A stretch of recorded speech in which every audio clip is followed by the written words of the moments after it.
Welcome to Degree of Experience Podcast, Episode 2. I'm your host, Chris Bargeron, and with me today is our special guest, Dr. James King. Hey, everybody. Good to be here. Glad you're here, man. Thanks. Hey, thanks for having me. This is Degree of Experience. It's a podcast where we reevaluate our past in order to redefine our present and future. And today we're going to be reevaluating the past of Dr. James King. He's a chiropractor who at one time had a very successful practice. Was it your own practice or did you work for another practice at that time?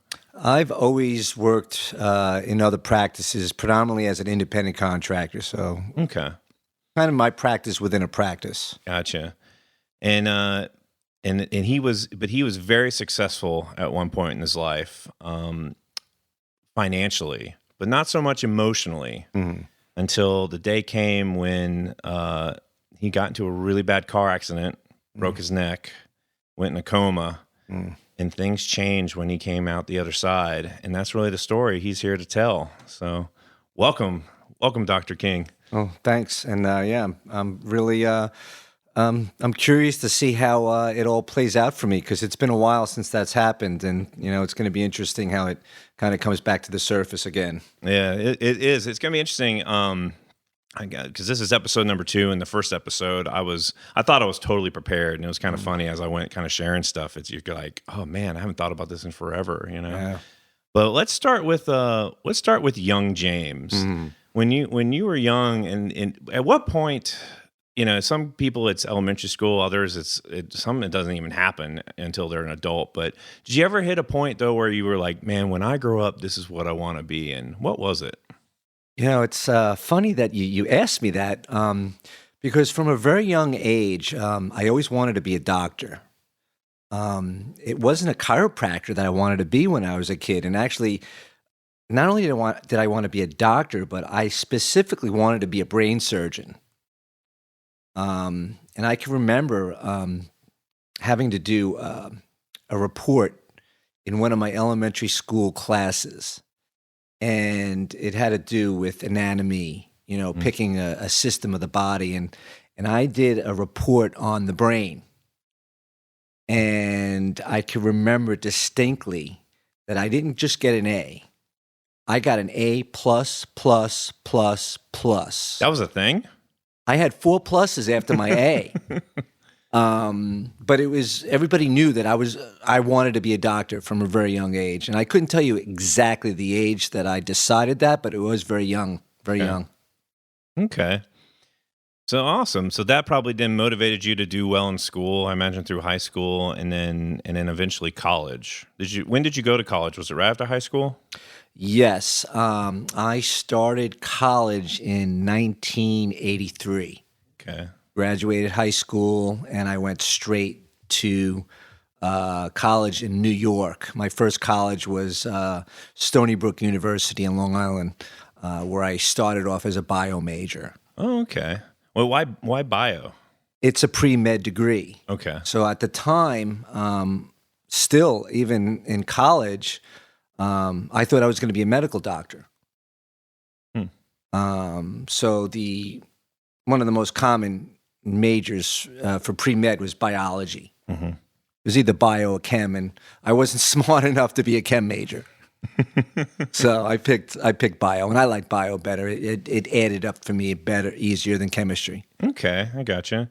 And then so now, and to get your doctorate, you had to go to college twice. You can tell how much I know about this process.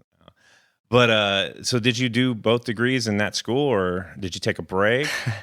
Actually, I didn't complete my degree there.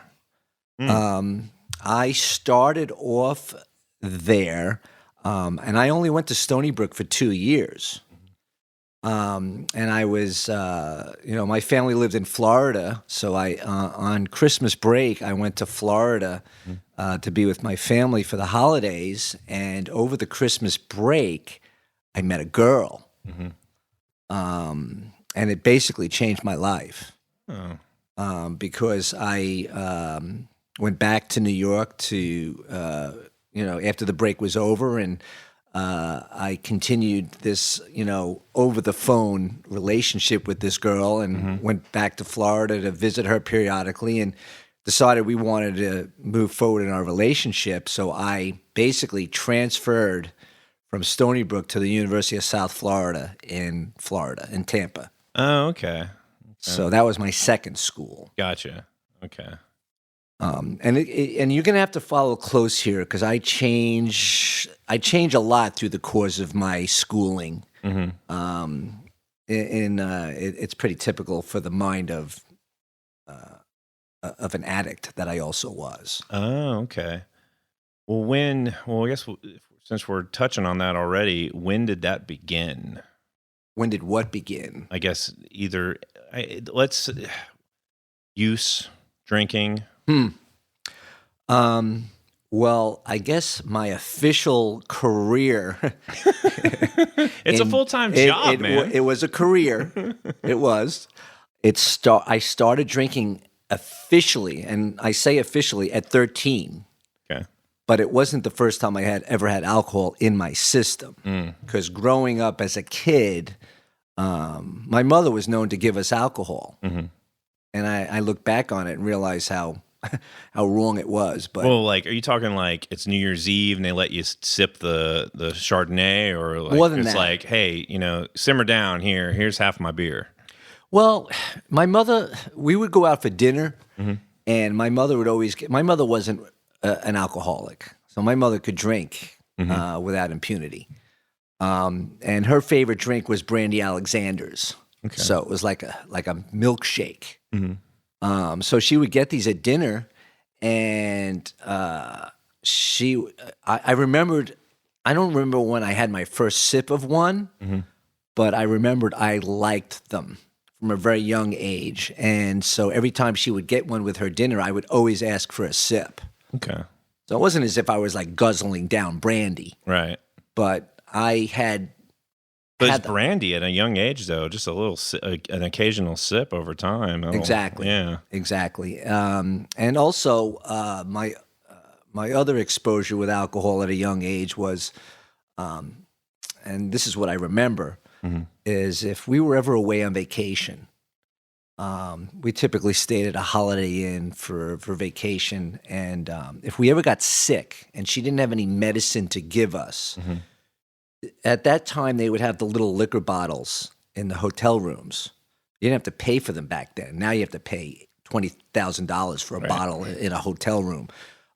So if we got sick and there was no medicine available, she would give us a shot of like scotch. Okay. To calm us down and to help us sleep. Yeah. So like I said, from a very young age, I had scotch and I had brandy. But once again, like I said, my career in drinking started at 13 years old. Gotcha. And then I imagine when you went to college and you're out of the family dynamic. And so they were in Florida when you were in New York? Well, my parents moved to Florida when I was 16. Okay. So I finished high school down in Florida, even though I grew up in Long Island, and then went back to Long Island to college. Okay. And I met my girlfriend in Florida over the break and went back to Florida. So my life, you'll see, is like a ping pong ball. I bounce back and forth, back and forth, back and forth. Okay. Gotcha. Now, is this girlfriend the woman of your life? The woman of my life. Okay. I was 19 when I started dating her. Okay. I dated her for 3 years. And she was the first woman that really broke my heart. I loved her. I felt I was in love with this girl, and she was beautiful, gorgeous. But I remember after we broke up, my mother telling me, she's like, Jim, I prayed you didn't marry that girl. Well, apparently it worked. It worked. It worked. Yeah. And the thing is, I started drinking, like I said, at 13. And then I went away to college, and that's where I started to perfect my drinking. Because in college, you minor in drinking. I mean, there were keg parties everywhere. I mean, and you didn't have to worry about mom and dad discovering that you were drinking. You drank, and you didn't have to worry about getting sick. I mean, I remember my freshman year in college, you would get sick, and they knew you were trash, and they would put a garbage pail next to your bed, because they knew you were going to get sick that night, and it was right there ready for you. Well, so at that time in college, was there anything else besides booze? Like, were you starting to get introduced to like weed or like heroin or like? Well, I was introduced to weed in high school, so there was no introduction. But alcohol took on a whole new level. I smoked a lot of weed in high school, but once I got to college, I didn't have to worry, like I said, about parents overseeing your consumption. I started drinking a lot more. Okay. And also alcohol in college was the thing to do. That's where I discovered quarters. You remember the game of quarters? Yeah, actually. Yeah. I went to college for a couple days. You did for a few days. So you know how quarters works. Well, for us back then, it wasn't quarters. It was actually, was it beer pong? Beer pong. Yeah. Yeah. And what I came to find out after I got totally annihilated in my first game of quarters, in my freshman dorm, that my roommate was the quarters champion back from where he grew up. So he nailed me. I remember my first game of quarters, I drank probably more beer than I had ever drank in my life. And, I always say that with each level of education that I went through, my drinking also graduated to another level. Seriously. Yeah. High school, I drank at a certain level. College, I drank at another level. And then professional school, I was a pro. Ooh. I really was. I drank. That was when people started noticing that I drank differently. But did you notice? I didn't. I thought it was all, they were all just trying to be funny. It was a joke, and because I was a clown, and so I thought it was just something because Jimmy is funny. Jimmy's entertaining. Yeah. Jimmy's different. Jimmy drinks differently because he goes on to entertain everybody. It just got caught up in it really, for me, it wasn't obvious that I had a problem at that point. Yeah. To them, it was, though. Right. Now, and I guess as you entered into the professional world, because I know a little bit of your story, but because like for me, for example, for the longest time, I had a group of friends that drank like I did, and some of them a little more. Everybody kind of had their different vices, but that said, like it was like a badge of honor being an alcoholic, and for a while in my life. And I'm just curious if it was kind of that experience for you at that time too, or even in your professionalism as your drinking kept graduating to new levels. Oh yeah, I used to kid with everybody. I was like, you know what? You guys are just jealous because I drink better than you do. And the funny thing is I was always the smallest guy, and I could drink more and better than everybody. In chiropractic school, that was when I stopped doing all-nighters and studying and pulled all-nighters and drinking. My best friend in chiropractic school, him and I were drinking buddies. And we were literally right here in Atlanta. We go to this place called Club Anytime because it was open 24 hours. Most people would go to clubs or go to bars, and when the bar closed, everybody would go home. Right. Well, we were just getting started.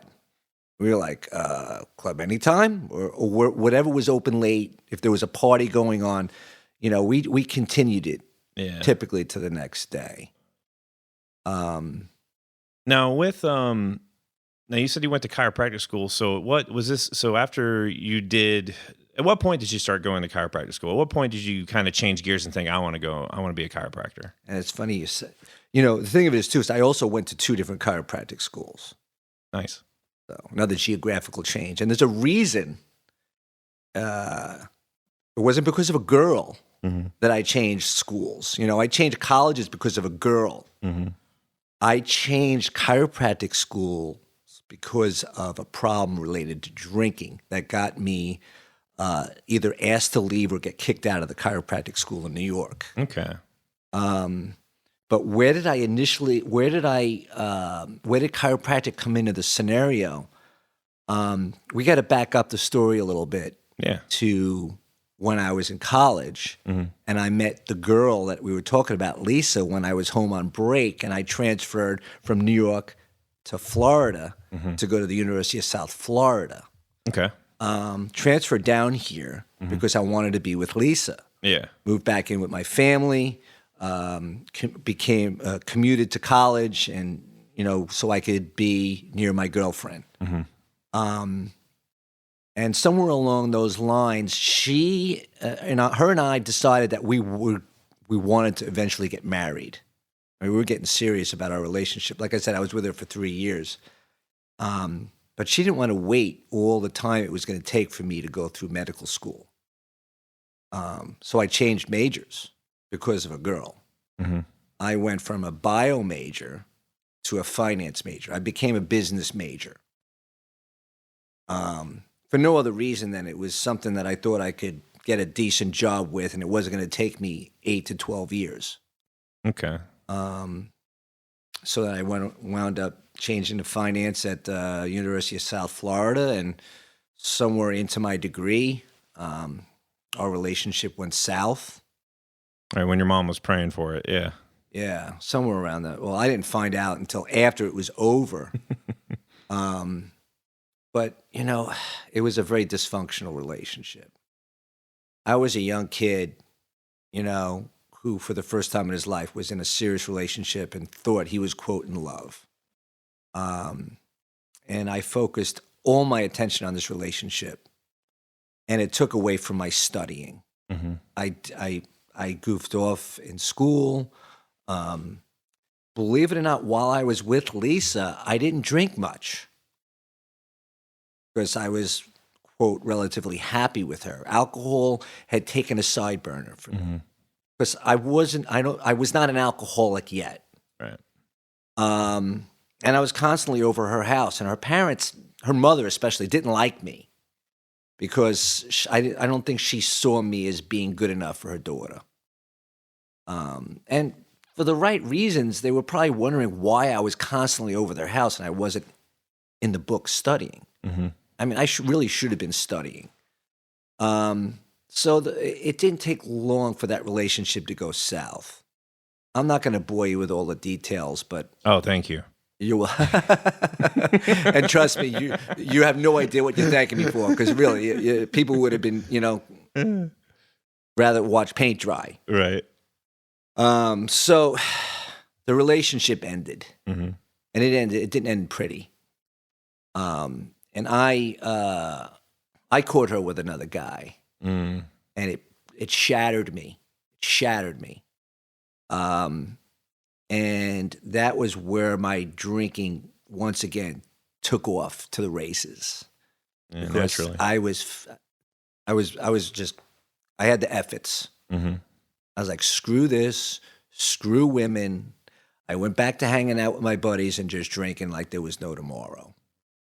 And it accelerated through college and all the way eventually up until chiropractic school. Because here's the deal, is I finished my degree in finance and I hated it. The only reason I got into this degree was because of her. Mm-hmm. And I had to finish the degree at the point in time we broke up. I was like, well, there's no going back now.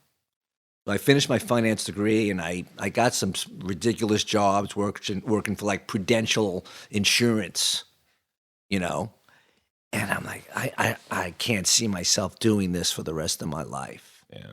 And also at that juncture, I felt like I didn't want to go back and continue with my pre-med and medical school and all that. I felt at that and you know what? I was still really young, but I thought I was too old to go back for pre-med.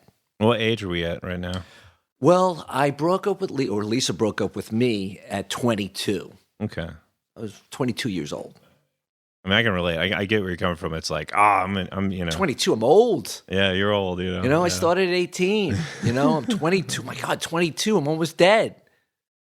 Um, so, so I wanted to find another alternative that would still be in the healthcare field, but not take me as long. Oh. And that's where, and I don't know how chiropractic came across my radar. But there was a really good chiropractic school on Long Island where my family was from. And I was like, I'm going to go check out New York Chiropractic College. Okay. It looks like a really cool place. I looked it up online, and it looked like a really good program, and they study some of the same stuff that pre-med students do, and it's holistic. And I liked working out at the time, so even though I was not quote healthy because I was drinking, I consider myself a healthy person. Right. So I'm like, this jives with me. Okay. So I went on a tour of the school. I interviewed it with them, and I got accepted into New York Chiropractic College. So that's how I got introduced and started chiropractic school. Okay. Nice. And now, and so at this point, well, the next thing I really want to find out about, and I'm curious about, is when you started DJing, because I know at some point in this career, DJ, what was your name again? DJ Jimmy K and Tommy's Tunes. Let's hear your DJ voice. Hey, ladies and gentlemen, it's DJ Tommy. Wait, it's been a while. I got to get you out of retirement. This is DJ Jimmy K and Tommy Tunes. On behalf of Tommy Tunes, I'd like to welcome to the Griswold and Johnson wedding. Let's have a round of applause for our new bride and groom. It's been a long time since I've done that. Nice. Because I was a DJ and a master of ceremonies. So it wasn't just spinning records, but it was also introducing the bridal party and getting out on the dance floor and getting people up and dancing and all that jazz. But I started DJing in Florida when I was going to the University of South Florida. I was looking for a job to make some extra money, and I saw in the paper a place called Sound Entertainment in Clearwater, Florida. You can make $25 an hour or $100 for a 4-hour gig plus tip to be a disc jockey, and they'll teach you everything, and they have all the equipment. Like this is me, because like I said, and this is the 80s, right? This is the 80s. Yeah. And like I said, I was an entertainer. I like to entertain people. I mean, in 3rd grade, I was nominated class clown. So I've been entertaining people from a very young age. So I liked the center of attention. I liked to entertain. And I love music. I just love music. So I was like, this sounds like something that I can do. And the money was great. And back in the 80s, when I first started DJing, I'm seeing all your equipment you have here. It was not high tech. I was spinning 45s records, and I remember the first. Go ahead. I was just going to say, for our younger listeners, those were round discs, very small round discs. Yes, the big ones were 33. Right, those are the ones the singles were on. Right, exactly. Yeah. I got one of those actually. I think I saw that right there. Yeah. And you know what the first 45 record I ever spun was? You don't, but I do. I can guess. If it's mid-80s? Mid-80s. I'm going to guess Duran Duran. No, good guess, though. Thank you. No, it was the B-52s. Oh, awesome. Was it Rock Lobster? Love Shack. Love Shack, yeah. The first 45 I ever spun. Nice. And I had... Tin Roof Rusted, baby. Tin Roof Rusted. I loved it. And every time I hear that song, I get flashbacks. Sound Entertainment, Clearwater. Back in those days, Debbie Gibson was very popular. And I remember the guy I worked for loved Debbie Gibson. Just a little side note for those of you people who might want to know a little bit about Debbie Gibson. But I was in love with her as a youngster as well. But our equipment was not high tech at all. I basically had 2 turntables and a little box that I plugged into and some really cheap speaker. It was really, horrible equipment. Yeah. I mean, the sound was terrible. It scratched. But in those days it worked. Right. So that's where it started in Florida. When I wound up, then I had some years of experience that I got under my belt working for Sound Entertainment. And then when I transferred to New York for chiropractic school, my sister was friends with somebody whose husband was Tommy's Tunes. And so she was telling her friend that I have some DJ experience, and he found out about it, Tommy, and he hired me. And that's when I started work. And now, by this point in time, the equipment was getting a little bit more high tech. Yeah. Now we're using CDs. Oh, wow. Okay. Big jump. So we had the CD players. I mean, it's still nothing like what they have today. Yeah. Today you just like lock into a. Today there's not even people involved. No, exactly. So then I started working for Tommy's Tunes, and he was the one who named me. He named me DJ Jimmy K. I like it. That's a good name, though. Yeah, it's stuck. People still today call me DJ Jimmy K. Yeah. I want to bring it back. What's that? I want to bring it back. Bring it back? The name? Yeah. Well, Matt calls, Matt B. Yeah. He calls me DJ. DJ, yeah. Call me DJ, the DJ. And so now, you're DJing during chiropractic school. When I come home, like it was a week, it became like a weekend. Anytime I was home, I'd call him up and say, Tommy, I'm home. He's like, I could use you. Yeah. So it was really good. It was flexible. I could do it when I came home, and it was good money. And I assume it was also a gig that you could indulge yourself at. Oh, you have no idea. When I think of the indulging that I did, the biggest indulging I ever did, one of the best times I ever had was a block party. A block party? Oh, okay. Block party that I did. And at the end of the party, like I said, typically I DJ for 4 hours. The guy who was running the party, he's like, listen, why don't you stay and hang out with us? Everybody was drinking a bottle of champagne. And he walks up to me and he hands me a bottle of champagne. And he's like, just hang with us. So basically what I did was I just kept my music running all night. And I stayed and I partied with these people. I stayed till the next day.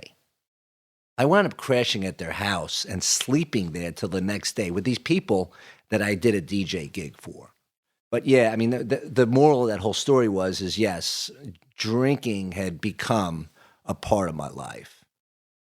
And as you get your degree and start doing, did you jump right into being a chiropractor after your education, or was there any kind of gap? Well, when I graduated, like I said, from University of South Florida, I worked in the financial field for a little bit. Yeah. Well, then the second chiropractic school you went to. And we actually didn't say how I wound up. Well, actually, we're still at New York Chiropractic College. Yeah. I basically went from that chiropractic school down here to Life University. There was no gap, but I was basically kicked out of that school and transferred to this school. Okay. For a drink-related incident. Okay. I don't know if you want to hear that story. Sure.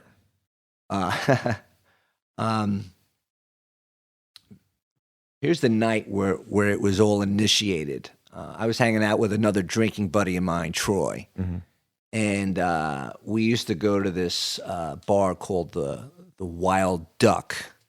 Okay, this is upstate New York, and we had been drinking pretty profusely that night, and we heard from some younger underclassmen that there was going to be a on-campus party later that night after the bar closed. We weren't invited to it, but we heard about it. Yeah. So it comes the end of the night at the bar, and we're driving home back on campus, and we look at each other and we're like, there's a party going on. And we're like, yeah, you heard that, didn't you? He's like, yeah. And he's like, I know where their suite is. I know where they live. So Troy and I show up uninvited to this party. And like I said, we're trashed. Mm-hmm. And another thing, Troy and I both wrestled in high school. So we're at this party, and we started wrestling each other in the middle of their living room and tearing the place up. Troy was a much bigger guy than I was, so he wound up taking me and flipping me, and I wound up kicking one of the girls in the head. And finally, the guys that were there at the party said, you know what, you guys got to go. So Troy and I leave the party. Now, we're living in these dorms right there on campus, and we got thirsty and hungry. And down in the basement of the suites, there were these vending machines. Now, my roommate, Mario, another big guy, he had this way of shaking the machines to get bags of chips to fall out. So we're down there. As you know, we're not in the right mindset. We're hungry, we're thirsty, and we don't want to spend 50 cents, right, to get a bag of chips. So I said to Troy, Troy, Mario has this little trick on how he gets a bag out. He's like, he used to shake it. So we're trying to shake these vending machines to get a bag to fall, and nothing's dropping. So I'm like, I came up with this brilliant idea. I said, Troy, you get behind the machines, okay, the big guy, right? And push it forward a little bit, and I'll be in the front, hold it up, so we can kind of get something to fall out. And the vending machines were kind of like bolted to each other. So the chip machine was bolted to the soda machine. So he basically heaves up behind the two machines and pushes them forward. And not knowing his own strength and being out of his mind, he pushes it too far forward. And guess what happens? Oh, no. Oh no. And I'm literally almost under, I mean, thank God they didn't land on me, but he wound up pushing them over and destroyed the machines, destroyed the floor. Yeah. Without getting into all the details, we go home that night, go to sleep. And I'm nervous about this because we basically just vandalized property on campus. And early the next morning, the phone in my room rings, and it's the administration that I need to report to the basement of that dorm that something happened last night, and there's a detective who wants to talk to me. Oh, man. And I'm a little nervous. I wake my roommate up. I'll tell you, Troy and I never told anybody. I told Mario. I told one or two people that I could trust. I said, Mario. He's like, Jimmy, he was used to me waking him up, trashed and out of my mind. He's like, Jimmy, go back to sleep. What's the matter? I said, no, Mario, you don't understand. I got to talk to you. I said, and I told him what happened. So we went through this interview process, and we wound up getting investigated by the school, not just the detectives of the town, but by the school. And it was a long, very stressful process. And once again, this is all related to drinking. Yeah. How banged up are these machines? It's banged up. Listen, you can't just pick them up, put them back. Here's the deal. They don't have a lot of exciting things that happen in Seneca Falls, New York, upstate. They got excited about this. They were frothing at the mouth. They have crime. Oh, yeah. They're going to make an example of us. This detective really had was getting all excited about this. Reminds me of that song, Alice's Restaurant. Yeah. Yeah. So they, in most, corners of the world, it wouldn't have been a big deal. But they made a big deal about it. Yeah. And, once again, at the end, when it was all over, they said, listen, if you transfer out of here, we will give you a recommendation. We'll drop all the charges, and you just go away. And that's how I wound up down here at Life University. Almost sounds like they're like, this is our chance to get this crazy drunk guy out of here.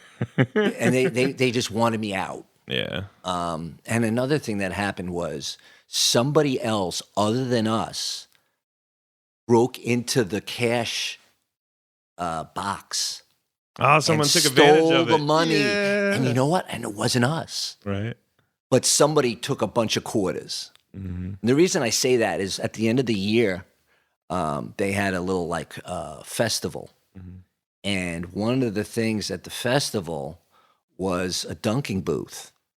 And the guy sitting on the dunking booth was the dean of students Mm-hmm. who gave us the hard time through that whole investigative process. Mm-hmm. So anyway, Troy and I, mocking him, show up at the dunking booth with hundreds of quarters and put it down there and start buying baseballs and dunking them over and over and over again.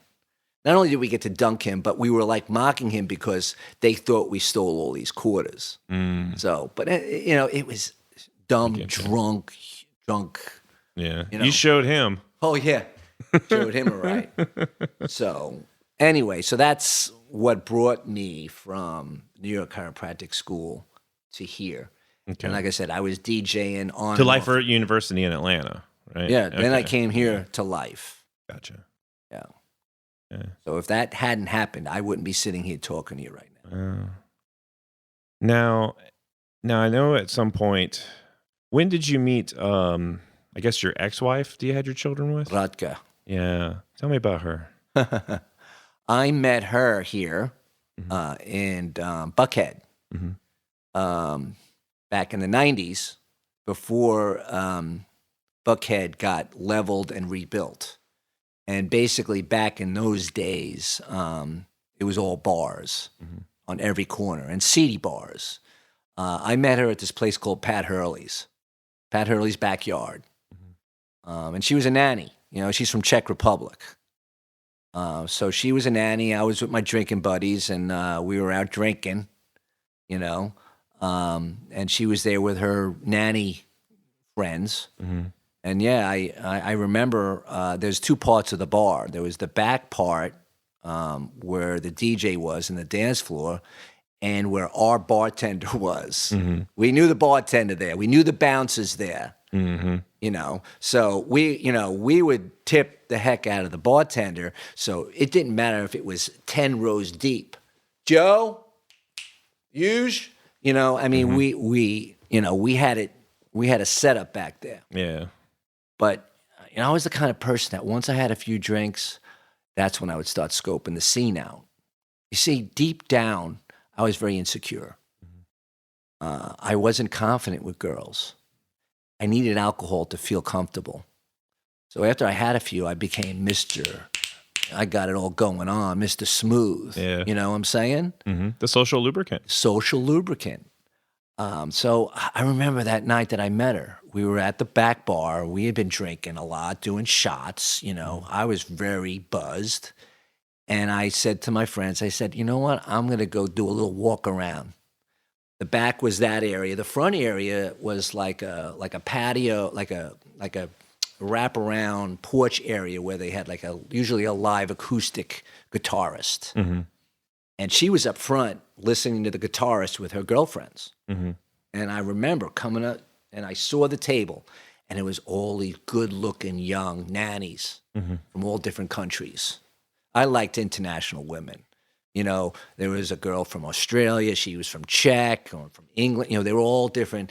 And I was not trying to pick her up that night. I was trying to pick up her girlfriend, Tammy, from Australia. So I went up and I was my, real smooth self and talking to all the girls and not making it obvious who I wanted to, really to socialize with. And I said, so any of you girls want to dance? And what do you think they all said? Sure. Rodka does. Oh, right. Rodka does. They point out the single one. The one who winds up being, no, they're all single. Oh, okay, gotcha. The one who winds up becoming my wife, but the one I wasn't even interested in. I wasn't even interested in her from day one. How ironic. And actually, I can't tell you what I did with Tammy from Australia, but I wound up having a relationship. Gotcha. So anyway, so they're like, Rodka will dance. Well, I didn't have enough to drink for Rodka. You know what I'm saying? So I said, all right, I'll be right back. And they're like, where are you going? I was like, I'll be right back. I got to remedy the situation. I went back to my friends. I had some more drinks. And then I went back and I just grabbed her and I said, let's go. Mm-hmm. I didn't even ask her. I just said, come on. Yeah. And she went back to the dance floor, and that's where it all began. The story of me and Rodka. And I mean, she was pretty hot back then. She was still crazy nuts. I mean, I'm nuts too, but she was cuckoo too. Yeah. I mean, it was. Oh, she was hot. I'm kind of confused. Why did you need a little more social lubricant? What was that about? Were you not just as attracted to her as the other ones? Yeah, or was it a personality thing? Yeah, it was or a the personality accent? thing. And I mean, she was hot, but she wasn't my type. Okay, I feel you now. I feel you. She was a little like athletic build, whereas Tammy was slim and I mean, she was my type. Yeah, I get you now. So yeah, I wasn't, and I who knows? I might have done the same thing if any of them wanted to dance. To tell you the truth, because I needed more alcohol to dance. It wasn't just her. I see what you're saying. Yeah. Because you give me a few more drinks, I'm Danny Terrio on the dance floor. I don't know if you remember who Danny Terrio was. Who? He was with that dance show back in the 70s. Was it dance? What was that? But he was the dance guy of the 70s. He taught John Travolta how to dance.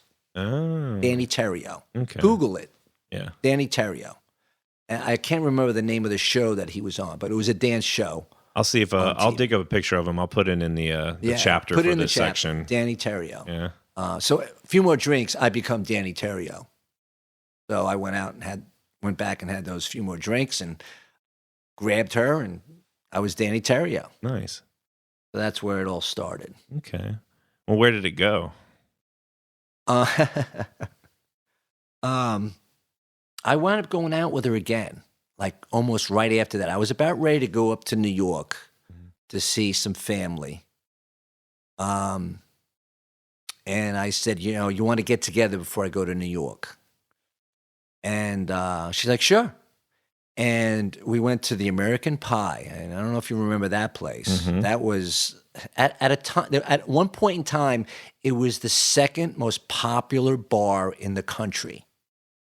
Very popular. It was in Sandy Springs over on Roswell Road. The Pie, we called it, the Pie. Great place to go. So I took her there. And mind you, Rotka is one of us. She's a recovering addict as well, alcoholic. So I knew I was going to like her. The moment we sat down at the bar, she said, I want a rum and Coke. Not a rum and Coke. I want a rum and a Coke in two separate glasses. And what she would do, she didn't want the Coke to dilute her rum. So she would the Coke was like a little chaser for her. Yeah. And I'm like, I like this girl already. I mean, she drank like I did. She was an alcoholic. And at this point in my life, I realized I had a drinking problem. Back when I was in New York Chiropractic College, everybody else thought I had a problem. But by the time I got down here, it became obvious to me that I had a problem. Like I said, this was where I was hitting the 24-hour bars and drinking way beyond when everybody else was done. And drinking and driving so many times, and I have no idea. And all the times I drank under the influence that I didn't have a problem getting either pulled over or hurting somebody. Because the accident that I had that we're going to eventually hear about, that was the first time I really had a major altercation driving other than a DWI. Yeah, that was the point in my life. A DWI, right? Whatever. Yeah, I like that. DWI. Back then we called them DWIs. Yeah.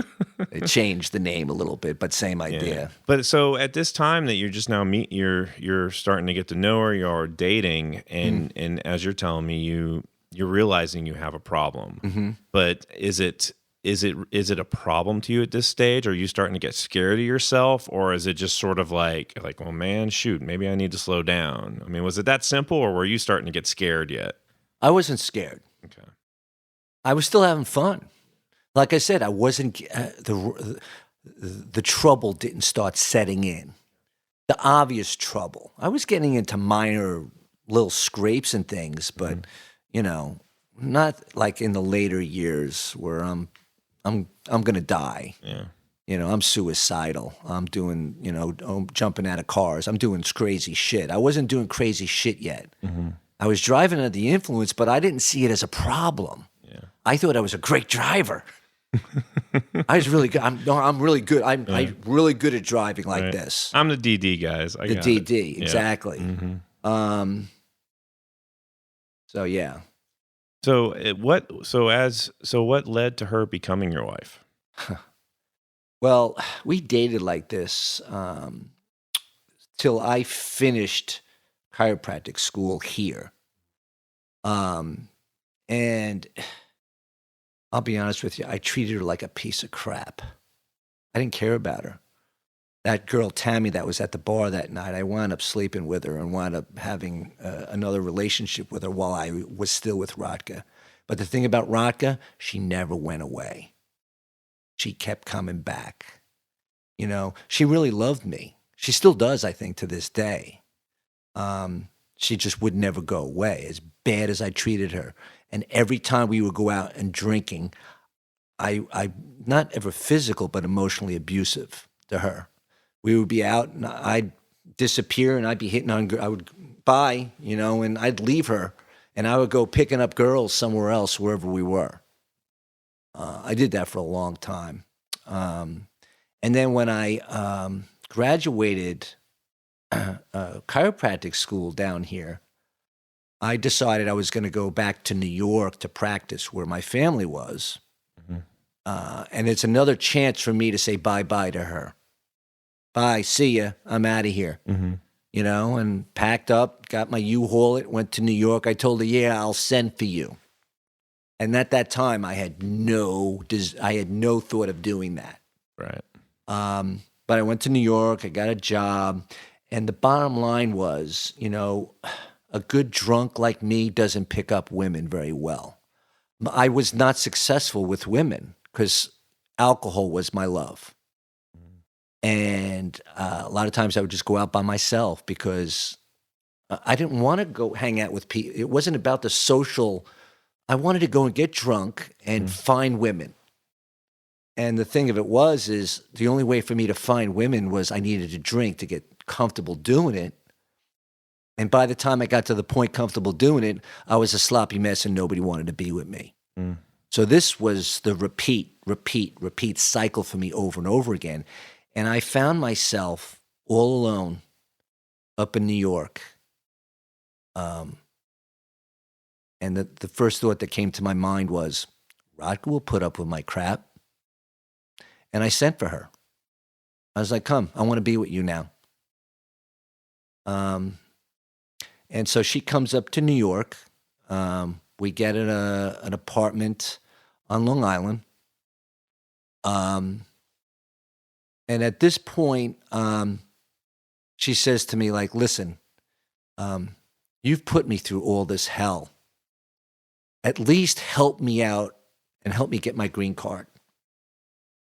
And I was working for this woman at the time, Mindy Scott, chiropractor on Long Island, and her boyfriend at the time was get this, an immigration attorney.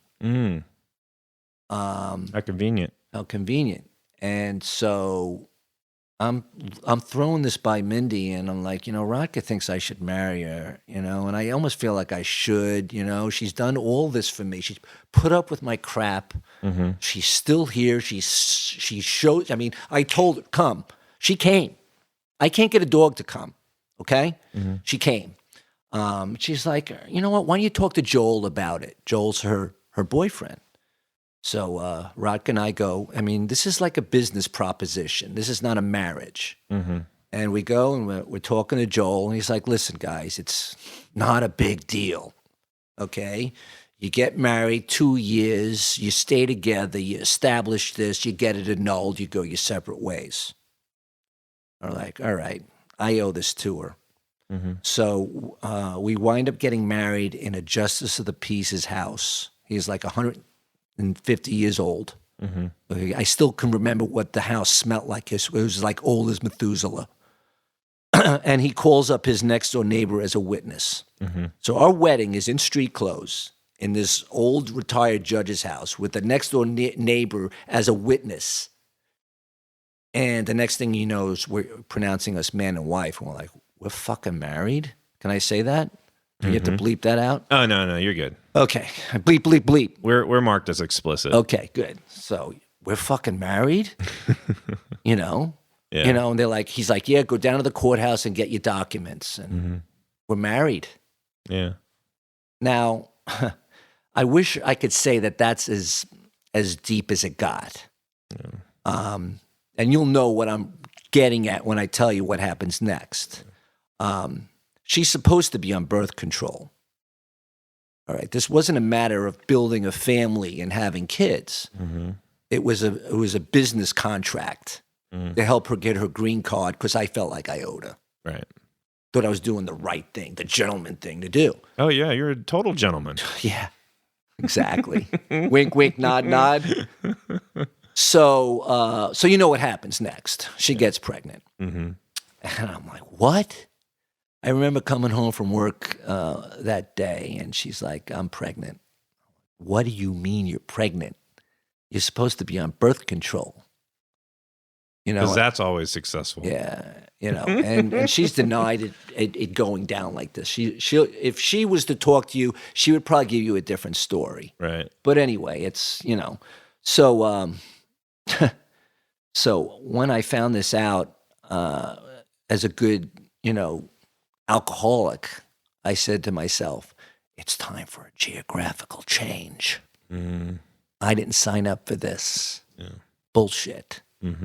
So she worked as well at the time, and I remember I would drive her to the train station, and she would take the train to what's called Far Rockaway on Long Island, where she worked in an import-export business because she knew several languages, so she was an interpreter. Okay. And then I would go to work. Well, that particular day, I dropped her off at the train. I rented a car because I was going to leave her the car. I packed up the car and I drove back to Georgia. I was like, no, I didn't sign up for this. So she came home to me gone in a note. And then she wound up following me back here to Georgia. Nice. Back here to She Georgia. said, hell no. Hell no. So you got to follow this. You got to follow this. Yeah. Okay? Because it gets better. Yeah. I don't even know if you know some of this about me. Yeah. So she follows me back to Georgia. She's growing. She's got a belly out to here.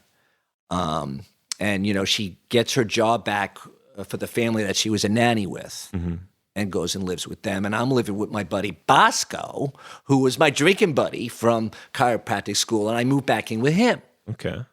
And she comes knocking at the door. Jim, I'm pregnant with your baby. Let me in. And I'm like, she followed me. She's now down here. She won't go away. So what is this? What happens next? Just like any good alcoholic, you ran away from your problem, and guess what followed? The problem. Yeah. Of course, we both know where the what the problem really was. Oh yeah. You know exactly. A quick interlude when I did the geographical stuff a lot, and I remember I moved to Florida one time and had a little bout of sobriety, and this guy said to me, he said, you know, because I told him I moved here, you know, geographical change. He's like, yeah, well, they ain't gonna do jack because you know where the problem is or who the problem is. And I go, what are you talking about? And he's like, you. And I'm like, I'm not the problem. You know, it was like this. It was the crummy job. It was the bad environment. And he's like, really? He's like, when you go home, why don't you do me a favor? I want you to write problem on your mirror. So that way, every morning when you wake up, you got to look at it. And I said, F you, and I went back to the bar. Back to the bar. Yeah. There you go on the problem. Yeah. Anyway, exactly. So I interlude with that. So yeah. But no, so she followed you there, and she's pregnant, and I guess So were you kind of stuck with it at that stage? No. I decided to make another change, and I went back to New York. So with her? No. Closer. Yeah, come a little closer to the mic. Thanks. So no, she's now living down here with with the family that she, now she has a home. She's, at a place to live, and she's pregnant out to here. And Okay. I go back to New York. And I'm staying with my sister and my brother-in-law.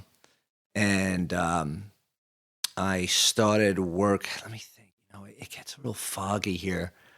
I got a job in Manhattan. And the guy, he was on the Upper West Side, and the job entailed a very meager salary plus a place to live. He had a nice place overlooking the Hudson. Oh. And I got to see the GW Bridge. It was up in downstate New York, Yonkers. Yeah. I was living in Yonkers. So I'm in the city. Now, New York City is not a great place for a drunk. Literally the city that never sleeps. But I fell in love with it because I would literally I had 2 jobs, my 9 to 5. And when I clocked out at 5, my new job was hitting the streets. And there were bars everywhere. And guess what? I loved it. A lot of fantasy. I mean, just a lot of what I thought was, quote, having a good time. And meanwhile, you've got the wife in Georgia. A wife now. A wife. I'm married quote, now. Unquote, I have a wife, married, pregnant, out to here. Yeah. You making good money at this point? No, I'm making no money at all. Hardly. Okay. Hardly enough to, the only reason I was able to survive is because he gave me the place to live. It was his apartment that an extra apartment. He let me live in his apartment. So I didn't have any rent. And I'll never forget when I walked in, of all the gin mills in all the world, when I came walking into this one bar, I believe the basketball playoffs were going on because my son was born October 25th, 1997. And to the moment that he was given birth, he was born at like 9:10 p.m.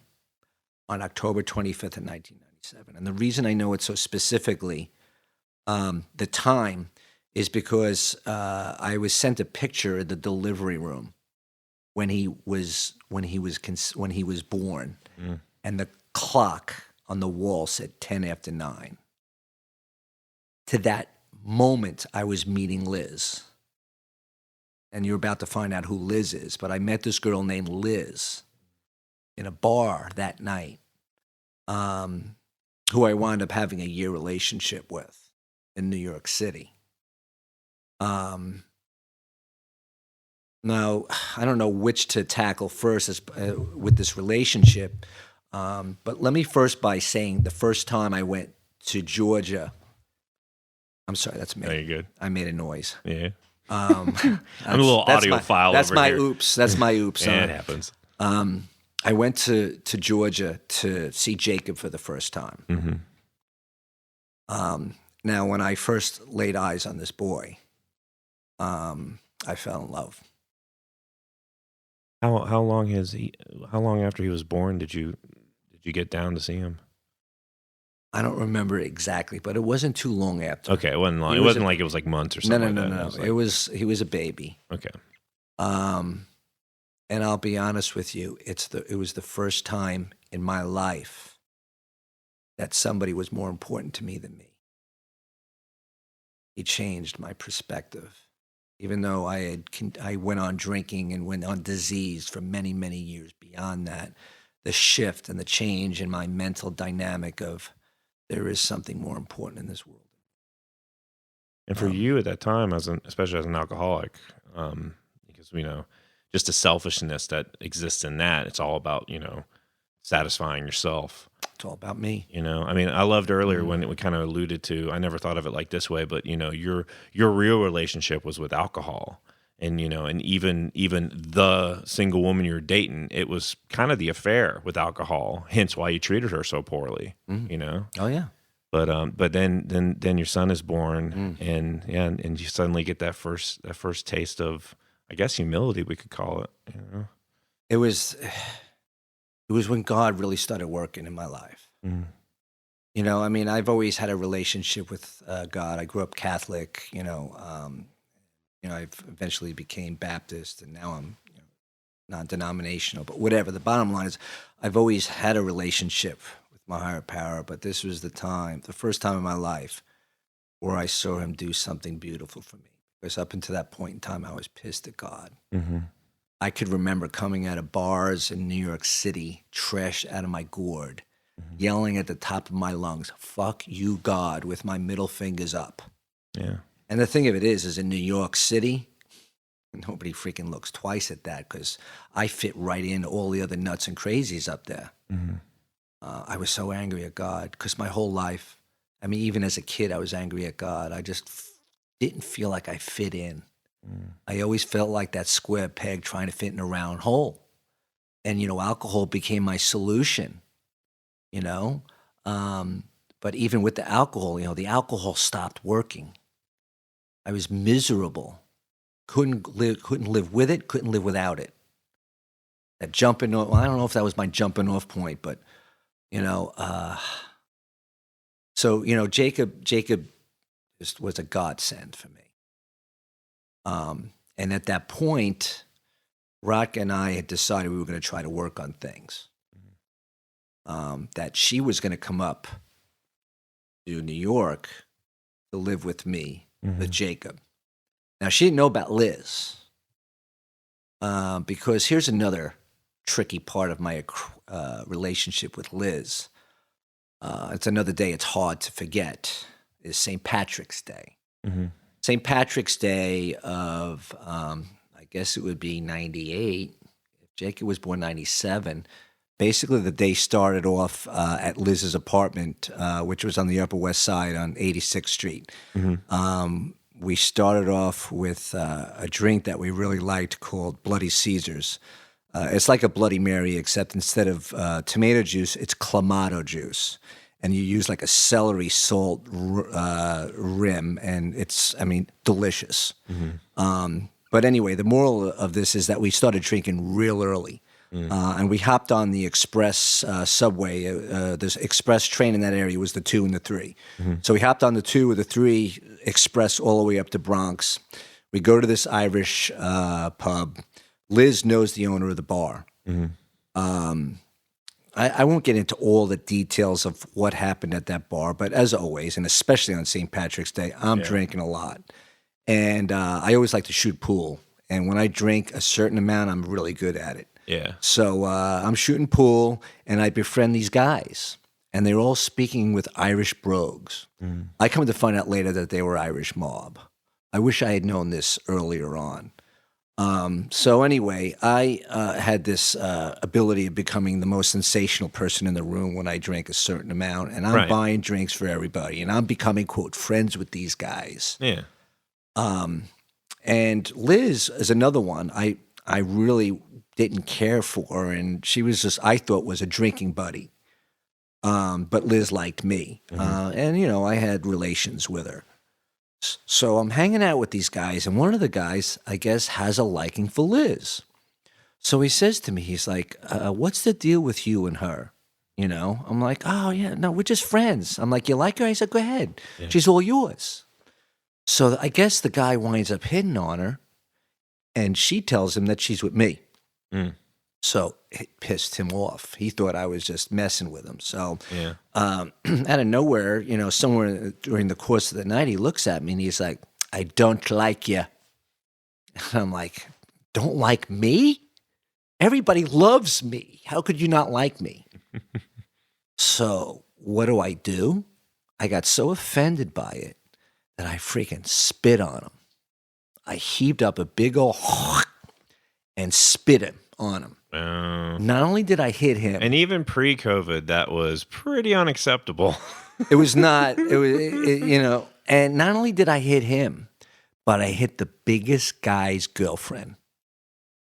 So the next thing I know, the guy just lands off and just punches me right in the face, and just blows my face up, almost knocks my tooth out. Liz takes me to the bathroom, blood everywhere. Thank God she knew the owner of the bar, because these guys all cornered me in the bathroom. Yeah. And basically they wanted to kill me. And like I said, I find out they were mob. Yeah. They could have killed me. They could have made me disappear. And he comes in, the owner, he's like, Liz, you need to get your friend out of here right now. So she gets me out of there alive in one piece.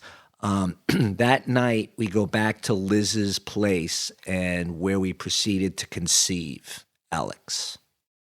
Oh, you know the night. That night, she got pregnant for Alex. Meanwhile, down on the farm, Rotka's down, in Georgia with Jacob. She's pregnant, and Rotka's on the way, about to move up here so we can, quote, start our life again with me, her, and Jacob. And Liz had Rotka's phone number, because when Liz came to me with the little booties, and I didn't want to have anything to do with it, she called Rotka. Oh. And said, guess what? James is going to be a daddy again. So I'm at work. In stereo. So I remember the day. It was Friday. I was at work.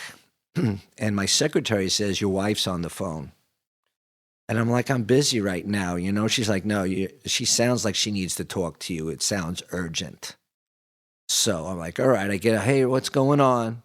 And she's like, so I hear you're going to be a daddy, and I'm not coming up. This now, all hell's breaking loose again. Not too long after that, I get into a DWI accident in Harlem. DWI for those audience, not for the current day people. DWI, and I get into a DWI accident in Harlem, and spent 3 days in the Tombs of Manhattan. And they called it the Tombs for a reason, because they were underground. It was like an oven, and it was a serious jail. People said that it was worse than Rikers Island. I mean, hardcore criminals. Damn. That I had to defend myself. I was in trouble if I had to stay in there any longer. I spent 3 days there, and it was the most scariest time of my life. And this is where, shortly after this, I picked up my first white chip. Okay. For Alcoholics Anonymous. I remember laying on the jail cell, on my back, packed in like sardines, looking up at God, saying, if you get me out of this one, I'll never drink again. I'll do something about my drinking. And, I got out of there, and it was 9/8 of 9/8 was my first white chip. I came down here because I got fired from my job.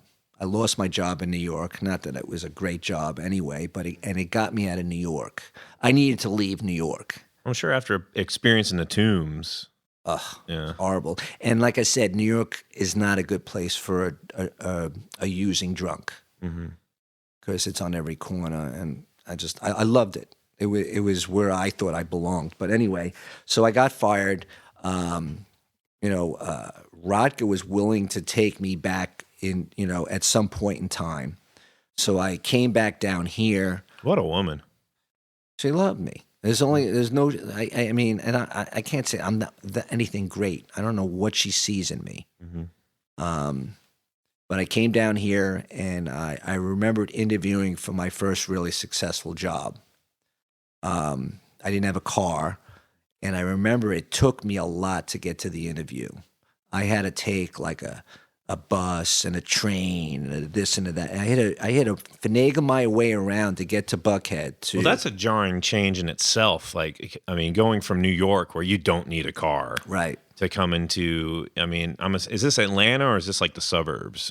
Well, Buckhead was where the job it was in Buckhead. Yeah. So, but still, the public transit here is such a different beast. It's not good. So anyway, but the reason I tell you that it was difficult for me to get to the interview. The guy winds up hiring me because of all the efforts I went to get there.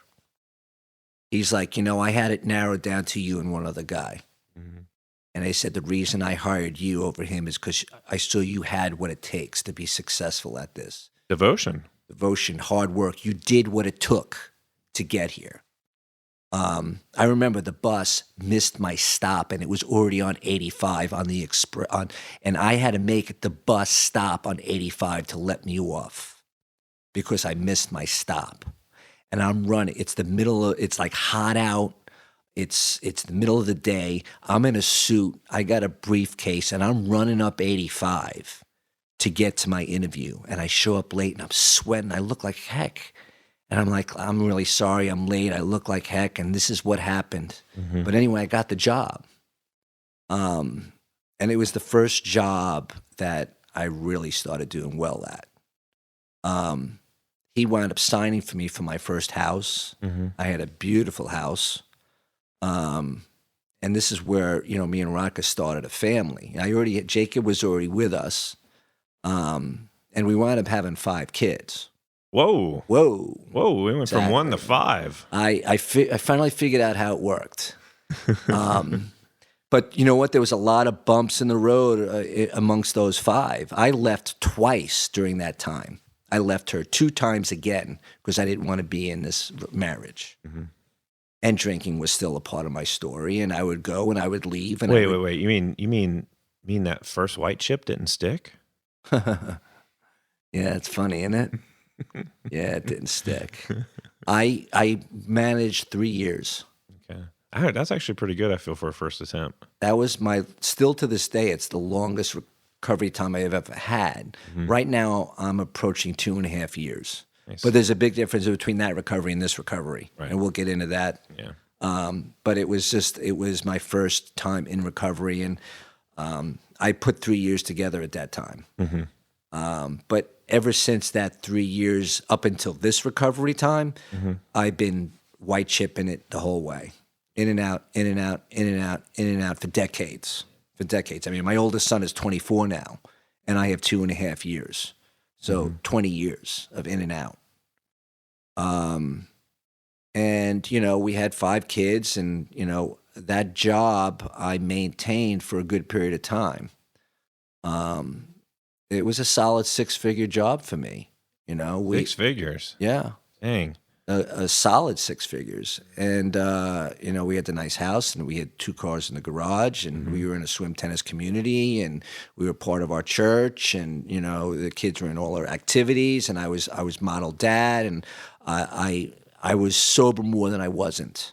Mhm. If I did have a relapse, I would go out for a night and I would go back and pick up a white chip because I had kids at home, and I basically every now and then got the efforts. Mhm. I can't deal with her because I was never happy. My happiness in my marriage was based on my children. And that's why I had so many. First of all, I always wanted to have a lot of kids. And second of all, the happiness that I had was based on my children. Mm. I mean, me and my ex, Well, that was sort of that first glimpse you had. yeah, right from Jacob. Mm-hmm. And, once again, keep in mind, she's one of us too. She's a recovering alcoholic. I mean, she has like 15, 20 years of sobriety. Okay. She doesn't have Sobriety. sobriety. I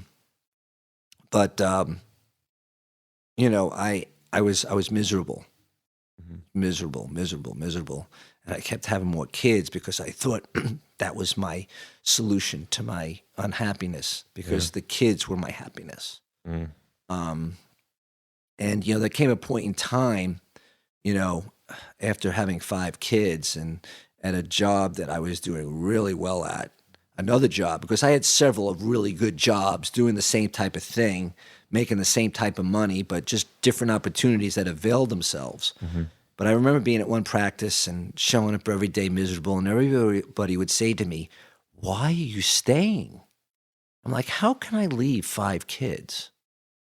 But they're like, "But what are you teaching them? And you're miserable. And how long could you go on like this?" And I said to myself, when it gets worse to stay than to leave, I had to go. And there came that point where we weren't even staying in the same room. I was sleeping with my kids in my kids' rooms in their bunk beds. you know? And what are we teaching our kids? And how can I go on like this? And finally, I said, I can't do this anymore. And I left. And that divorce lasted 3.5 years. The process? The process. It almost killed me. I was suicidal during this point in time. I wanted to die. Were you drinking again during it, I assume? Oh, yeah. Oh, yeah. Well, when I left the house, I went into another drinking binge where I was drinking a lot. Yeah. I had a party to celebrate my freedom. And still making 6 figures, I assume. Still making 6 figures. Oh, but nice. then came but the divorce was expensive. So, I mean, I was basically, and at one point in time, I lost my job because I became so suicidal. They call it kitchen day in my office because I was literally in the kitchen, locked myself in, suicidal. And they wanted to fire me. So when I left, I really went on a drinking hurrah, really bad. And that's when I met Terry. Terry, I wound up dating for almost 10 years.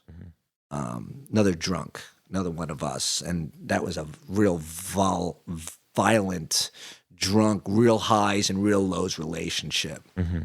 And, you know, I mean, during that 3 years of divorce, I was in court every other month on contempt of court charges for not being able to pay because I lost my job. And the thing about Terry was she was a millionaire. So she took care of me. So we would show up at the court and they would say, you owe so much money, and they would throw me in jail, and Terry come up with the money and bail me out. And it was like a vicious cycle. The alcohol extreme, man. Everybody needs a good enabler. But here's the deal is the court system also knew that I had a way of getting the money. Even though they knew I was without a job and couldn't afford everything, Terry will pay for it. So this happened, and there came a point in time, like I said, where my mom became ill. And I remember driving with Terry up 400 and tried to jump out of her car going 60 miles an hour. And almost OD'd on pills in her apartment, in her condo. Yeah. It was a horrible time. And then, you know, I mean, after the 3.5 years and so forth, you know, I managed to reestablish a relationship with my ex-wife, especially when Terry and I broke up, because she was very angry about Terry for obvious reasons. And I'm not going to get into all the jazz of what happened with Terry, but, you know, my ex and I started to kind of reestablish a connection. And I remember, you know, I was at the house one day, at her house, and my ex goes to me, she's like, you know, all these years that you've been throwing me under the bus. Now, I never threw my ex under the bus. She threw me under the bus for years, and it destroyed a lot of the relationship with my children for a long time. And so she tells me this, that all these years you've been throwing me under the bus, and my daughter hears this from upstairs. And she comes downstairs fuming, upset like I've never seen her upset before. And nobody ever confronts the mother, Rodka. And she's got her finger out, and she's pointing at Rodka, and she's like, first of all, and she's enunciating and very loud. How old was she at the time? Oh, she's 22 now. Okay, so she's a young adult. She was a teenager. Okay, yeah. Oh, I see. She was a teenager at the time. She's like, Dad has never thrown you under the bus. You have, on the other hand, have done nothing but make him out to be a bad man. No more. And that was really where I realized that, you know what? I'm so glad I took the higher road. I've had a lot of things that I could say I did wrong. One thing I did right, I never played that game. Never played that game. And it paid off, you know? So we've reestablished a relationship. I mean, today we're good. I'm better friends with my ex-wife now than we were dating. I mean, we're good friends now because you know why? She knows I'm not a schmuck. She knows I got her back. She knows that I'm going to take care of her and not kick her to the curb. And I understand why she felt that way, because I've been kicking her to the curb since I met her. And I was so pissed. How dare she be so pissed at this way with me, you know? But I deserved it. I really did. Um, now, I guess you want to know kind of, what brought me to the point of really getting into recovery. Well, I know because I do know. So at this, I mean, we're leading up to the accident. That's really the Yeah, big turning point. right. So you had lost that job, and and Yeah. but did you get another job before the accident happened? I guess that's what we're leading up to. Um, The grand finale, so to speak. I got that same job back, Wow. but the accident caused me to lose it again. All right. So yes, I lost that job twice. Okay. So you get that job back, and you're back with your wife at this time, No, or no, were you no, guys no, separate no. at the time? No, we're divorced now. Okay, gotcha. But Yeah. I'm not with Terry anymore. I get this job back. My life is getting better again. I'm rebuilding my life. I got a nice apartment. I got a beautiful brand new car. I'm making my 6-figure income again. My son's playing travel ball. I'm Mr. Hot Shot. Everything looked good on the outside. Yeah. I'm taking care of my responsibilities, or I got my brand new this and brand new that, and everything's great. But on the inside, I'm crumbling. I'm drinking. Yeah. I'm not in recovery. You know how that is for an alcoholic. I was batshit crazy. I was going to church on Sundays. Like I said, it looked good, Yeah. but I was a shell of a man. And I was dating a lot, and I was just irresponsible behavior, which leads up to that infamous night of July 16th of 2019. I'm up in Lawrenceville on a first date. Couldn't tell you her name, couldn't tell you what she looked like, couldn't tell you anything about her. I just know I was with her. Yeah. On this first date in a bar that I couldn't tell you the name of, up Route 316. And this is going to come back to be significant. Go to this bar. I'm the first one there. Of course, get a beer. I'm drinking. She comes.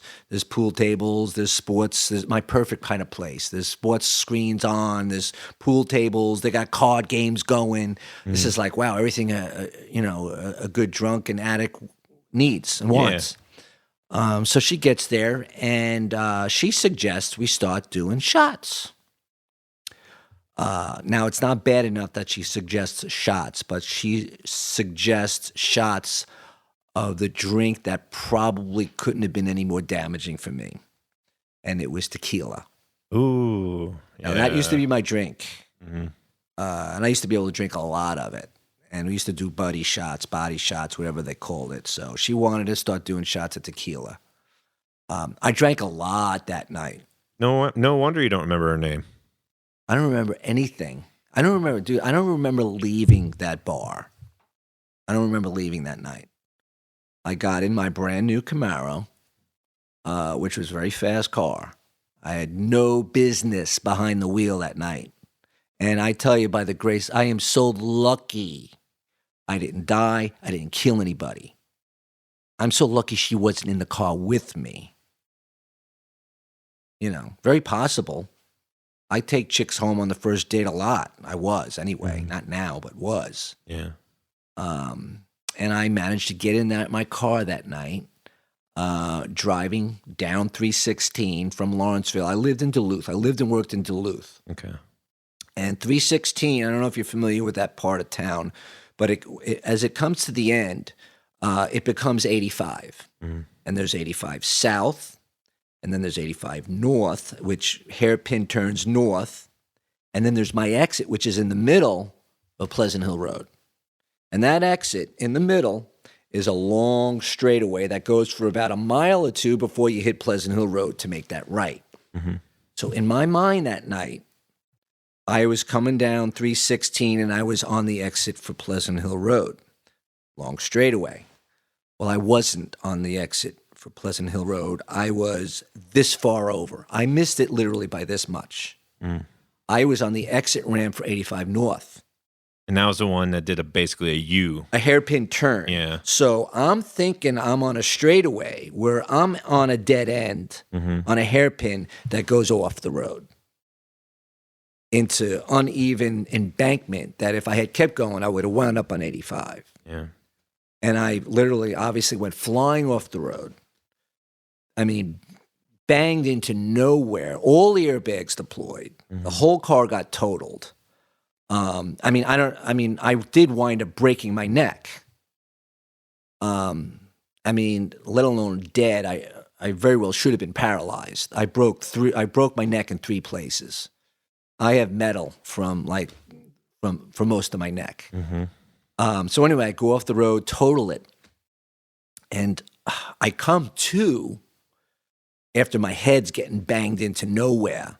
I don't think I had my seatbelt on. Because the cops were saying they don't think I had my seatbelt on. Yeah. So that's probably what made the injury even worse. And it's a foggy memory what that night happened. I remember walking around and I had no idea where I was. Walking around after the accident? I got out of the car. Holy I got out of the car. I'm walking around with a broken neck. Yeah. Not even knowing it. All nervous and upset. I think I called some people. I don't know how I managed to do it, who I got on the phone. The only reason they found me is because my car had a system called OnStar. Yeah. It's an alert system. My car went into an emergency alert. My car knew I was in a dangerous accident, and it alerted EMS, and they knew exactly where I was. And so I, wound up getting taken to Gwinnett Medical. They wound up having to put me into a medical coma because they needed to do surgery. But they realized, and then, of course, somehow they notified my ex-wife and all my kids, and everybody comes to the hospital. And she could probably tell you, or they could tell you better than I, what they asked or told them that night. They're like, we don't know what's in his system, but he's got a lot more than alcohol in there. Because part of my story is narcotics. I'm a drug addict. I was on pain pills for 10 years. So even in my, quote, recovery during those years, it was all a lie because I was still using. Yeah. I was just using pills. And the good thing for me, I thought, about pills is you can fly under the radar. And also there's that mentality too with pharmaceuticals that it's okay because a doctor prescribed it. I don't know if a doctor prescribed you the ones you had, you know what I mean. But it gives but you they that were mentality. But you see, I knew the guy, the doctor. He was prescribing them for me for just he knew I was addicted to it. He'd been doing it for 10 years. Yeah. So so they're like, we don't know what's in his system, but he's got a lot of shit in his system. Damn. And they had I was in a medical coma for a week. A week? Jeez, I was under the impression it was like only a day or a week. 2. Damn. I was hospitalized for almost a month. And so they had to fuse my neck. I woke up in a neck collar, not knowing what the heck happened. That coma was a scary situation because I don't know if you want to call it an out-of-body experience, but there was a negative evil presence in my coma. Negative evil presence. I thought I was taken and being held captive. In a way you were. And the people who had me were killing me slowly.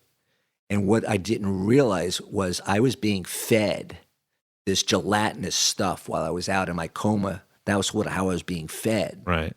And I thought the people who were feeding me were in my nightmare, and they were feeding me poison. And I couldn't get away. It was scary. Now, what makes it even freakier is one of the women in my nightmare that was holding me captive when I came out of the coma was the night nurse in my hospital room. I would wake up in the middle of the night. There was this glass room. I was in ICU for part of the time. And I would wake up and she would be like looking over her shoulder with these like weird eyes just staring at me. And I'm like, that was in my nightmare. There was something evil about this woman. And at some point in time, she just disappeared.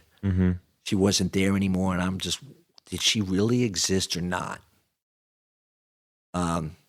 Really, just, and that's the bad news. The good news is I had a spiritual experience. God rescued me. He saved me. You got a second chance. I should have died that night. I should have been paralyzed that night. And, a sign for me that was a sign from God is the fact that it happened on 3:16. John 3:16 in the Bible says, God so loved the world, he gave his only begotten son, that whoever believes in him shall have eternal life and never die.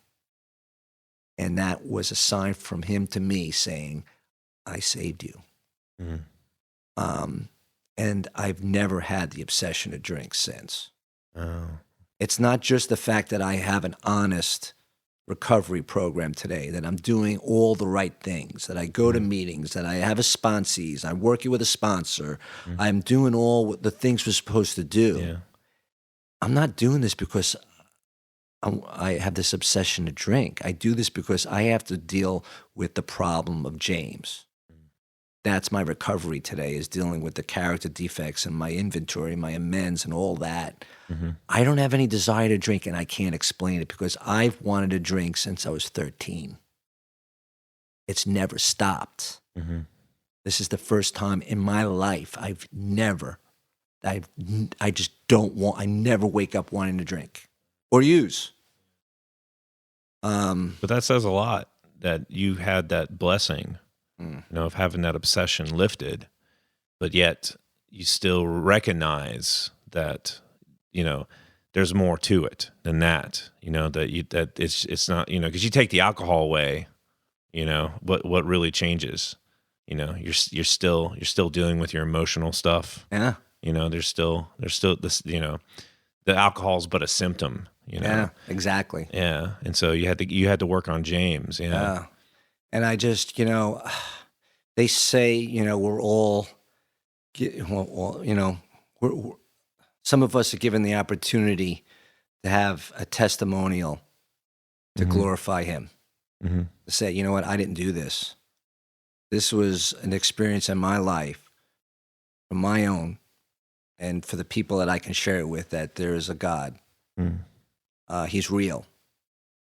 I have a relationship with him today, and that I utilize this not just to help the next drunk or the next person that's in my life, but to glorify God and give him all the glory. I give him all the glory. If I got what I deserved, I'd be 6 foot under. Right. The mercy, mercy and the grace of God. You know the difference between mercy and grace? Honestly, no. Grace is getting something you don't deserve, where mercy is not getting something you do deserve. And I was given his mercy and his grace. He showed me mercy. He didn't kill me. He didn't let me die that day. And by the grace, and God's grace has just given me a life today that I say all the time, if I had predicted what this program would give me back, I would have short-sold myself by so far. It's still given me so much. My kids, my friends, my God, my and you know what? My life is far from perfect. Yeah. It's not that James has it easy. Right. Because from my perspective, because I met you probably, I don't know, months after. No, it was longer than that. But after the accident was when I met you. Yeah.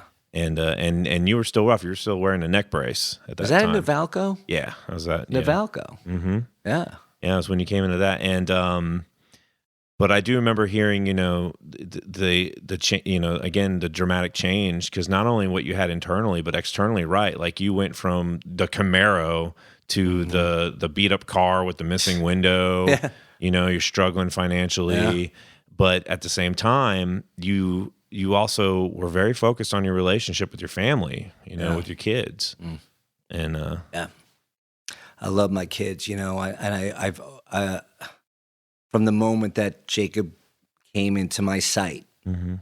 I've known that those were the biggest blessings God has ever given me. I mean, I wouldn't trade anything in this world, you know.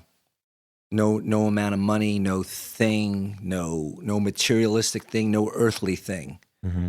can, other than my relationship with my higher power, could replace the gifts that are given to me through the relationship I have with all these kids Yeah. and how beautiful they're becoming. And let me tell you something. This accident changed their world. My son, especially my 17-year-old, is like, Dad, that accident changed my world, changed my life. How so? Well, when the accident happened, like I said, I was Mr. Stud. Mm-hmm. He was a very gifted baseball player. I had him in a really good travel baseball league, spending a lot of money on it. When the accident happened, that all had to go away because I couldn't afford it anymore. But it changed his focus, his life on baseball, to his faith in God.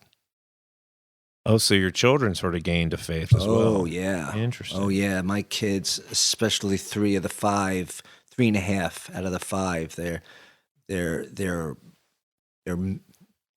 relationship with God is just, I couldn't be more blessed with that. Mm-hmm. I know where they're going. And, you know, my son Matt today has a relationship with God stronger than any of them. Mm-hmm. He almost wants to do mission work, and his girlfriend goes to church, and he leads Sunday school groups, and he's like, Dad, it changed my world. He's like, before that, baseball was everything. Mm-hmm. You know, not that, you know, I felt horrible for the longest time that he couldn't do that because I really thought he had promise. Mm-hmm. And I beat myself up for that a long time. And he sees it as a blessing for him as well. Because he did a testimonial at church not too long ago. We had a big Christmas gathering at church for all the volunteers. Mm-hmm. And they said they were going to have 4 people that were going to come out and tell their testimony. One was someone who lost their son, how the church came and supported them and how they got through it all in their relationship. And one was a Colombian girl who came here and found Jesus, and, you know, and one of them was my son. I didn't know he was going to be one of the 4. Yeah. And all of a sudden I'm sitting there and Matt comes walking out on the stage and he talks about his relationship with Jesus and his father's accident. Mm-hmm. And how he's like, I used to be a competitive baseball player. And it was all about baseball. And that's all I ever did. Baseball. And after this accident, it changed my world and changed my life. And it has led him to where he was, to being on that stage. Mm-hmm. And I was just, I'm a mush. I cry very easily about emotional stuff. My kids goof on me. Dad, are you crying? Mm-hmm. Yes, I'm crying. Look the other way. And I was just words can't explain, you know, the blessings, how God utilizes our struggles and our turmoils for a better good. Yeah. That you know, everything happens for a reason. I had to go through all of this. Everything that I just told you, I had to go through to get here. I would not be enjoying all this abundance and all this great and all this glory if it hadn't been for that struggle. And again, it's an emotional abundance. Yeah. You know, not a financial or you know, physical plane sort of thing. Yeah. It is. It's all spiritual and emotional, mental, physical.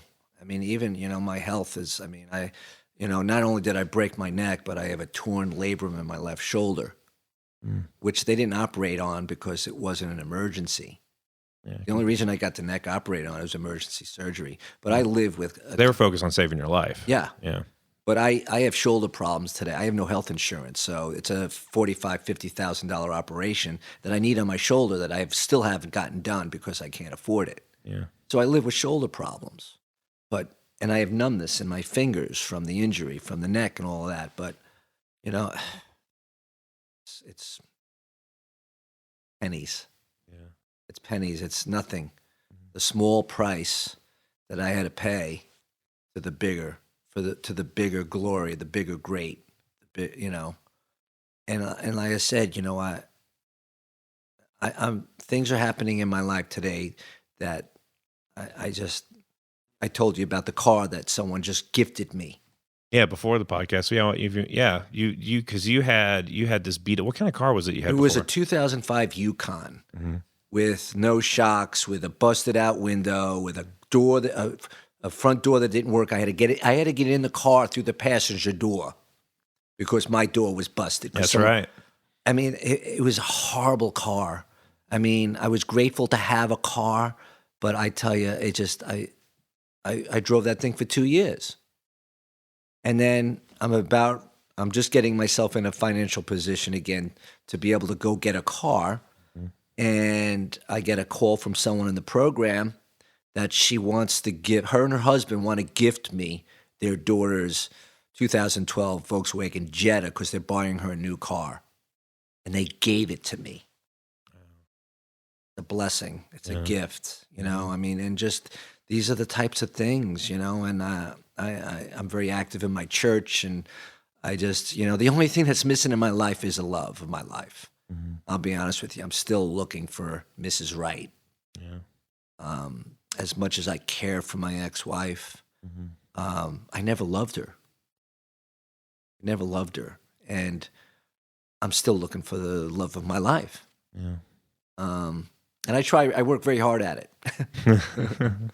you know? And, you know, well, maybe I shouldn't throw you advice, but I'll tell you, you know, what changed for me, man, was when I stopped looking. That's when God put me in the right place, man.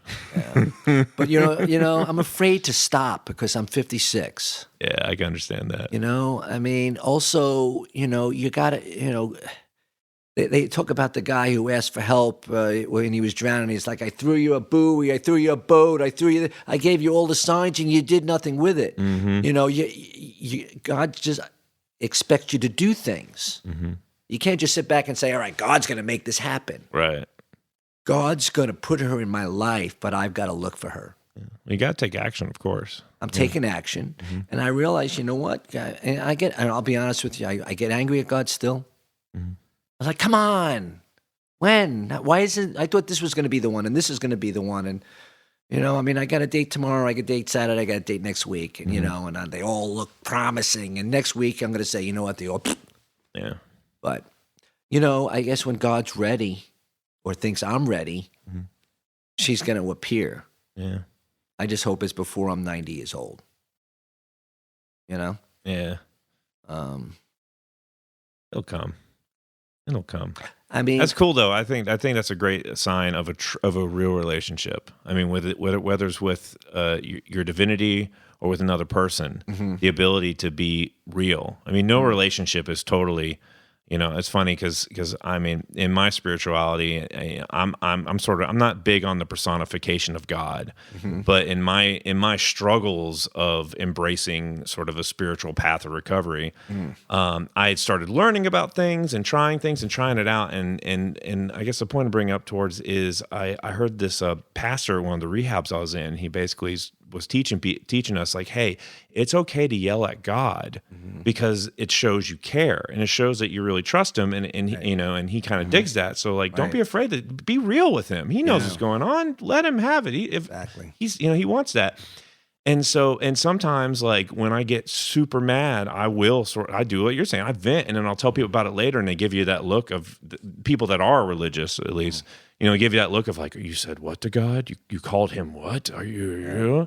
I'm like, well, he can take it. He knows we're human. He knows we're human. Yeah. You know, and you know, he knew you were going to say it before you knew you were going to say it. Right. You know, I mean, it's just, you know, but like you said, you know, having this dialogue period with God shows that you believe in him. I talk to God like a father. Yeah. Like my father.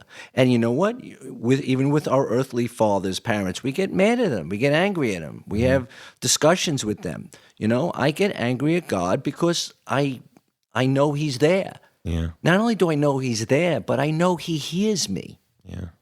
God has heard every single word. God knows everything. You can't hide anything from God. He knows it before you even say it. So yeah, I talk to God as if he's sitting right next to me. You know, I always tell people, if you ever saw me driving down the road, you would swear that I have a Bluetooth. Because I'm talking, I'm looking, I'm not, Right. you know, it's just like, but I'm not on my Bluetooth. I'm talking to God. Yeah. Because that's the time I have mostly to talk to him. Yeah. That's usually when I'm most genuine too, is car by myself. Oh yeah. Oh, yeah. Yeah. Yeah. Well, that's great. Well, I guess as we're wrapping up, we've got a good time. This has been great. Thank you for coming. Oh, thanks for having me. Appreciate it. Yeah, I'm even trying to think of like a wrap up question, but I think you've done a great job, man. This is quite a story, you know, and it's cool to see how, you know, how you've grown because I will say, like, you know, you have that experience and the obsession is lifted. And some people listening to this that either aren't alcoholics or whatever, you know, are still drinking, you know, they hear that and go like, well, great, you know, but why do the 12 steps? Why, you know, keep doing all this work on yourself? And again, you didn't nail on the head. It's just like, you know, the alcohol wasn't the problem. And you knew that when you came to that and that obsession was lifted and you had that relationship with God, it's just like, but you got to work to keep it.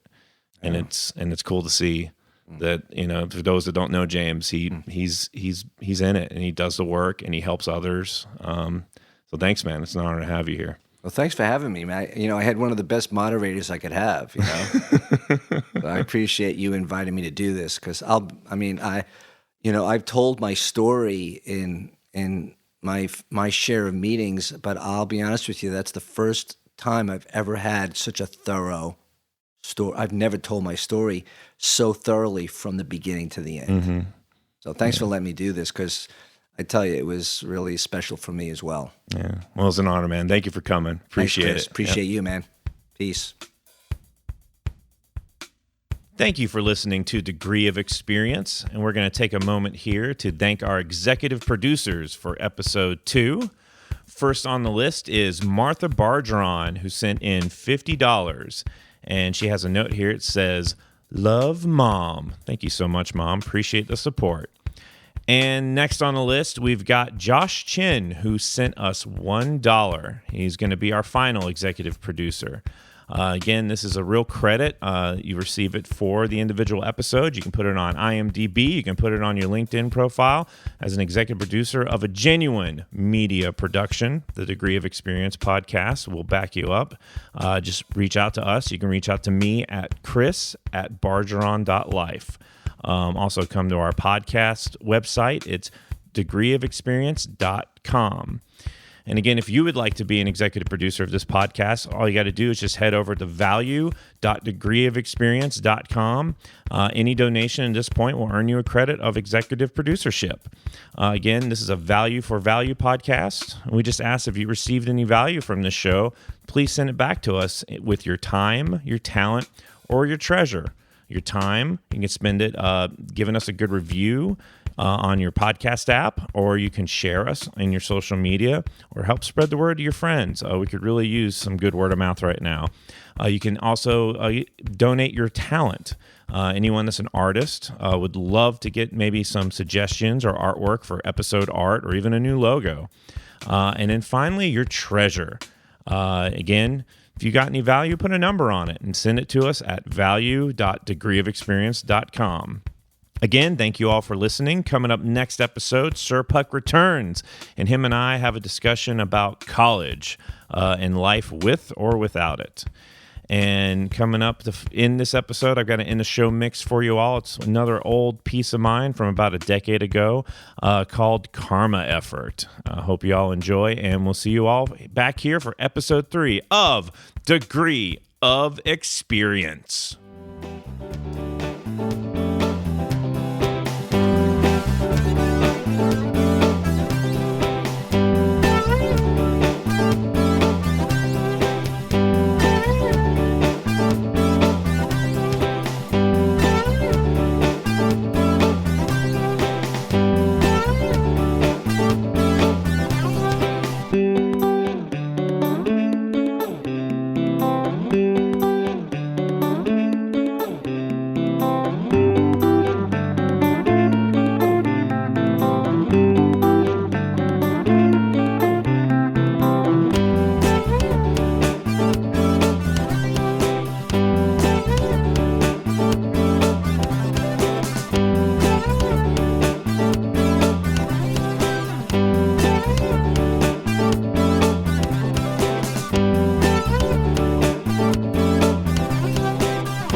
DJ Jimmy K and Tommy Tunes. On behalf of Tommy Tunes, I'd like to welcome to the Griswold and Johnson wedding. Let's have a round of applause for our new bride and groom.